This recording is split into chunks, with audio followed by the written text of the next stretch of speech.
ఏవండోయ్ బాగున్నారా? మన YouTube friends అందరూ ఈ రోజు మా ఇంట్లో ఏం కూరో తెలుసా అండి? చింత చిగురు పప్పు అండోయ్. మొన్న చింత చెట్టు దగ్గర ఆగి మరి కొన్నాం కదా, ఎక్కువ డబ్బులు ఇచ్చుకుని. చింతకాయలు చింత చిగురు మీకు షార్ట్ వీడియో పెట్టాను కదా, చూసుంటే అర్థమై ఉంటది. ఈ ఆకుకూర తెచ్చి వారం రోజులు అవుతుందండి, కాకపోతే స్టీల్ బాక్స్ లో పెట్టి ఫ్రిడ్జ్ లో దాసాను అనమాట.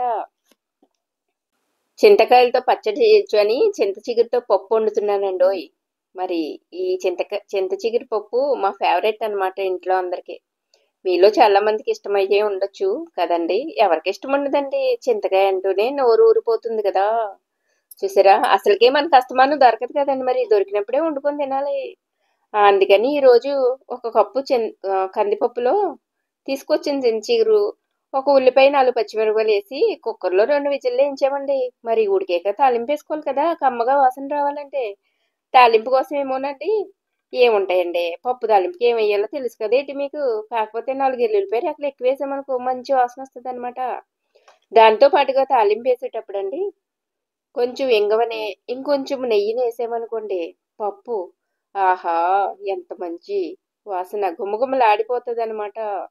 టెంప్టింగ్ గా ఉంటది కదండి. ఈ రోజు ఏం చేశాను అనుకున్నారు? ఏమి చేయలేదండి.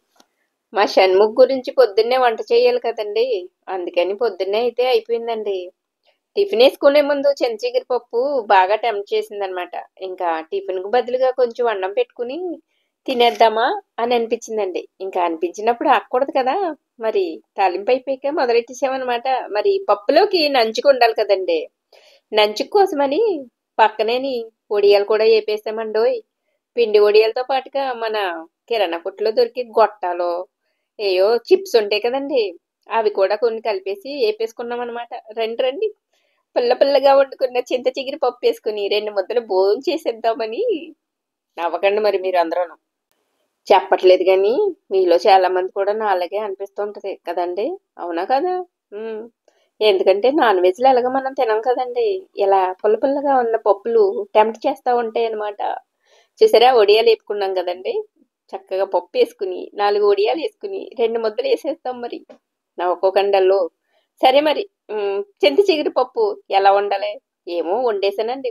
కూర అయితే మాత్రం చాలా బాగా వచ్చిందండి ఓయ్. మరి ఈ చింత చిగురు దొరికినన్నాళ్ళు తెచ్చుకొని మీరు ఆ రొయ్యలు చింత చిగురు కూడా చాలా బాగుంటదంటండి. నేను ఎప్పుడు తినలేదు.